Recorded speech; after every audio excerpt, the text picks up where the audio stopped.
दोस्तों नमस्कार, जय श्री राम, राधे राधे, सलाम वालेकुम, शास्त्रीय काल, बोलो चित्रगुप्त जी महाराज की जय। तो आज जो वीडियो लेके आया हूँ मैं, वह जो है काय समाज को जागृत करने के लिए, संगठित करने के लिए और भाईचारा एकता बढ़ाने के लिए आपको बताने जा रहा हूँ। इसके दो भाग पहले भी बता चुका हूँ, आपने देखे होंगे, और ये तीसरा भाग आपको, क्योंकि वीडियो ज़्यादा बड़ा हो जाता है इसलिए उसको थोड़े थोड़े अंशों में, टुकड़ों में जो है मैं आपको बताता हूँ। सर्वप्रथम आपको ये बता रहा हूँ, स्वामी विवेकानंद जी के जो है वचन है कि जो कुसंस्कार तुम्हारे मन को ढापे हुए हैं उन्हें भगा दो, साहसी बनो, सत्य को जानो और उसे जीवन में परिणत करो। चरम लक्ष्य भले ही दूर हो, फिर भी उठो, जागो, उच्च ज्ञान का वर प्राप्त करो। आज दहेज के कुछ प्रभाव में स्त्री की हत्या, भूख से विकल माताओं का अपने अबोध बालकों के साथ क्षुधा शांति के अभाव में आत्महत्या, जाति के आधार पर विभिन्न वर्गों में खून खराबा, धर्म और भाषा के नाम पर दंगे आदि हमारी सांस्कृतिक कलंक है। ऐसी विषम परिस्थितियों में सभी मानव समुदाय, विशेषकर चित्रगुप्त वंशियों पर, जिनकी की रचना इसी उद्देश्य से की गई है, विशेष उत्तरदायित्व है। परंतु हमारा उत्तरदायित्व तभी भलीभूत होगा जब हम अपने को एक जाति विशेष न मानकर एक समुदाय विशेष मानेंगे। क्या हम अपने घर के 4 दीपक बांटकर ऐसे 3 घरों में उजाला नहीं कर सकते जहां अंधेरा ही अंधेरा है? यदि हम अपना मुट्ठी भर अनाज बांट नहीं सकते तो भूखों को अनाज पाने का रास्ता तो दिखा सकते हैं। यदि हम बेघर को घर नहीं दे सकते तो 4 दीवारों पर एक छाजन देने का प्रयास तो हम कर सकते हैं। बेशुमार संग्रहित काला धन को आयकरों या अन्य कानूनी सीमाओं के परिक्षेत्र से हटा करके आवासों आदि के निर्माण हेतु धन स्वामियों को छूट देकर एक और कागज के रूप में पड़े धन को उपयोगी और दूसरे और बेघर लोगों को आवास की समस्याओं को हल कर सकते हैं। क्या दहेज जैसी अमानवीय एवं घृणित कुप्रथा को हटाकर ये समाज के ठेकेदार ऐसी व्यवस्था नहीं ला सकते कि वे स्वयं अपने बेटे के लिए एक सुंदर सुगण गृहिणी कन्या को ढूंढें और स्वयं वधू पक्ष से पूछें कि हम आपको कन्या का हाथ अपने पुत्र के लिए चाहते हैं? कितने प्रसन्न होंगे वे लोग जिनके सामने आप ऐसा प्रस्ताव रखेंगे। कितना सम्मान मिलेगा आपको उस बहू से जिनको आप एक भावना के साथ अपने घर लाएंगे। आपको एक सामाजिक भूख कितने विषम चक्रों में डाल देती है। आपका भविष्य जरा सोचिए और अपने माता पिताओं की विषमताओं को, जिनको आपने सैकड़ों बार अपने घरों की खाक छनवाई है रिश्ते के लिए, और उनके परिश्रम की सारी कमाई भविष्य को सुदूर सब्ज बाग दिखाकर आपने एक लुटेरे की तरह जो है लूट लिया। उस मुआवजे को उस मुआवजे को रूप में जो आपने अपने सुपुत्र के जन्म से लेकर आज तक खर्च किया था, और आपका पुत्र वो वारिस हो चुका है, अपने उत्तरदायित्वों से दहेज के रूप में लंबी रकम दिलाकर अपने ससुर से दिलाई रकम से कि आप इस पर छेप में कुछ बचा सकते हैं, तो आपने अपने को सास बहू कलह की नरकीय जिंदगी दी है। शांति जीवन का अंत है। एक ऐसे ही सुनहरे समाज को रचना हमें करना है जहां और लड़की में भेद ना हो, सास ससुर में माता पिता का चित्र हो, विवाह एक व्यवहार न होकर संबंधों का प्रतीक हो, समाज को दुख और कष्ट, हर व्यक्ति का अपना दुख व कष्ट, देश के प्रति कहीं हम अपने अधिकारों के प्रति जागरूक हों, वहीं कर्तव्यों के प्रति उदासीन ना हो, जहां हर व्यक्ति को खाना, कपड़ा एवं मकान सुनिश्चित हो। हर उत्तम विचारशील ध्येय इस ओर आपको अग्रसर करेगा, आपके सामने आपके सपनों को साकार करेगा। एकमात्र व्यक्ति ही परिवार, समुदाय और समुदाय ऐसे समाज की रचना करता है। यदि हर जातिगत संस्थाएं एक सामाजिक संस्था का रूप ले लें तो वर्ग या जाति विशेष के साथ समाज का विशेष उत्थान होगा।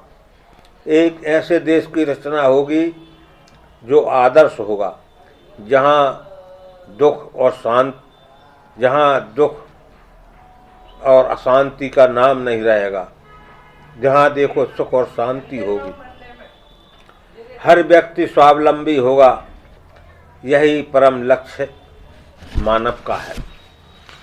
मानव सृष्टि की सर्वोत्तम कृति है और इसीलिए स्वामी जी ने जगत की अत्यंत शक्ति मानव में निहित होने को ही सत्य परिभाषित किया है। एक धारणा के अनुसार सत्य उद्देश्य है और जो कुछ द्रष्टव्य है वह सत्य से परे है, किंतु यह धारणा तो केवल असाध्य के लिए ही उपयुक्त लगती है।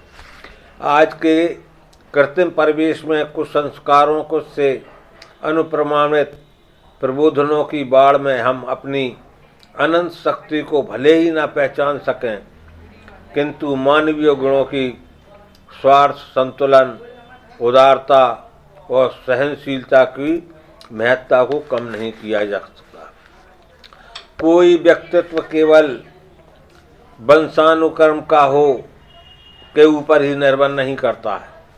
यदि हम प्रारब्ध की बात कुछ समय के लिए छोड़ दें तो उस व्यक्तित्व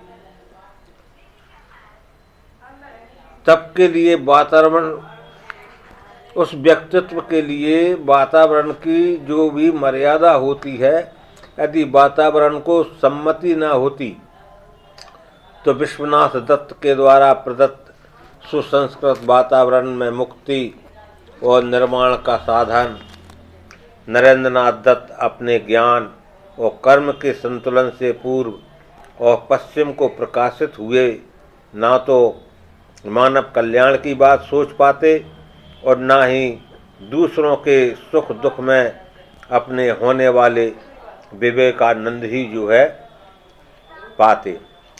वातावरण की अनुकूलता के ही कारण ही स्वामी विवेकानंद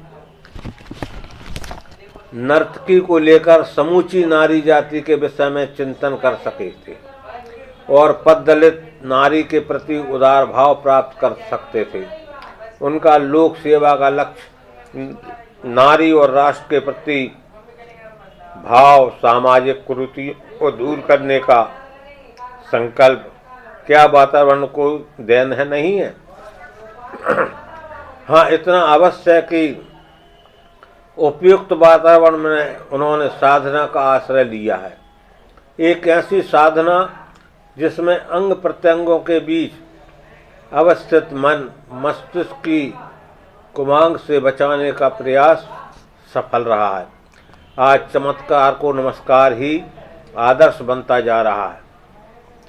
वस्तु हम भूल करते हैं, उचित वातावरण में साधना न करें।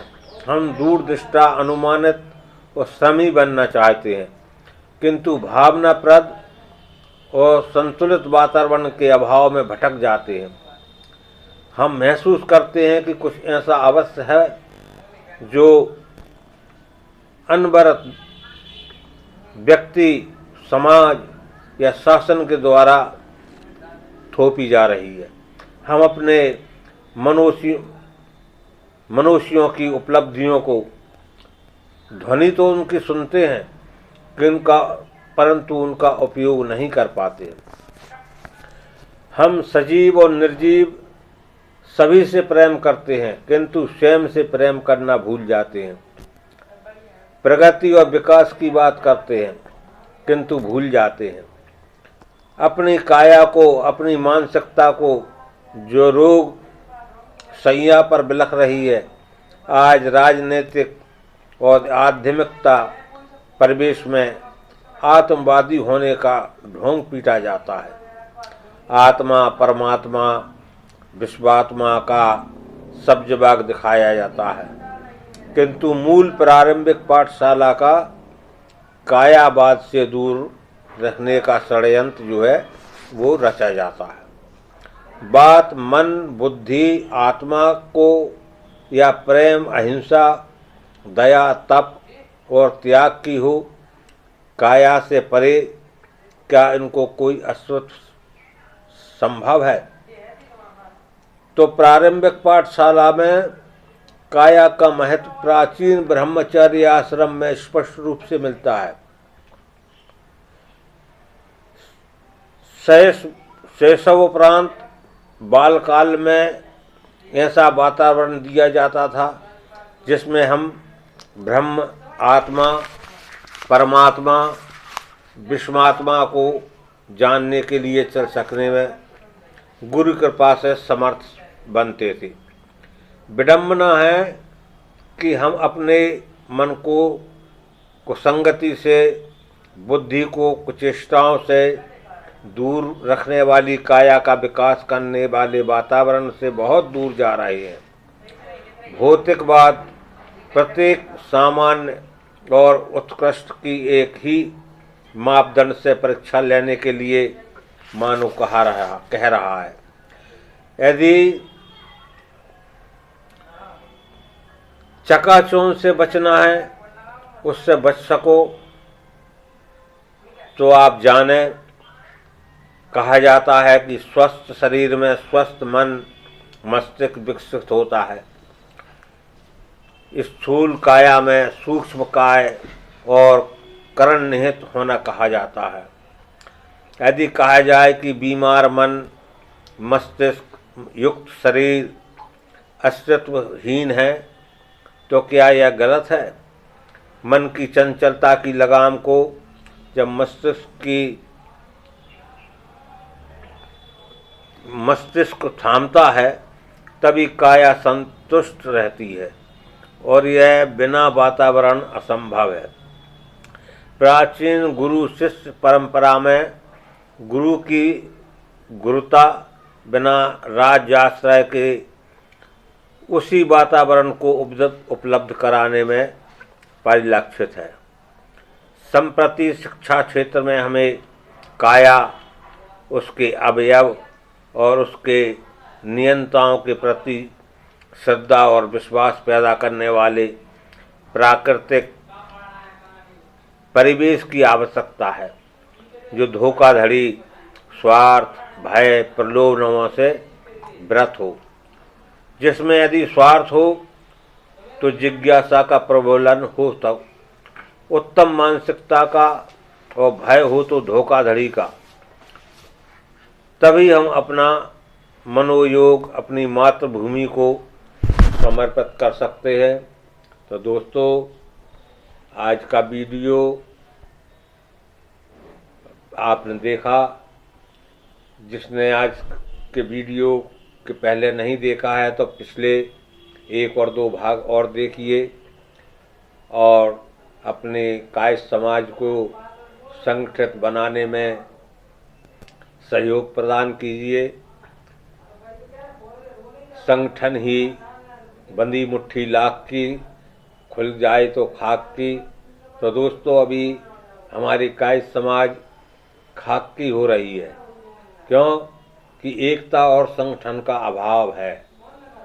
तो जो टिप्पणियाँ, जो बातें हमें प्राप्त हुई पुस्तकों के माध्यम से, वो मैंने आपको जो है वीडियो के माध्यम से बताई हैं और उन पद चिन्हों पर चलकर समाज को संगठित करने का बीड़ा उठाएं, शपथ लें। इस वीडियो को लाइक करें, सब्सक्राइब करें और अधिक से अधिक लोगों को जो है चित्रांश बंधु अपने नाम के आगे लिखने का जो है एक प्रस्ताव रखें। चित्रांश बंधु अवश्य लिखें। वीडियो को लाइक करें, सब्सक्राइब करें, लाइक करें। आज नमस्ते, आपसे विदा लेता हूँ। अगले फिर ऐसे ही वीडियो में फिर आपसे मुलाकात होगी।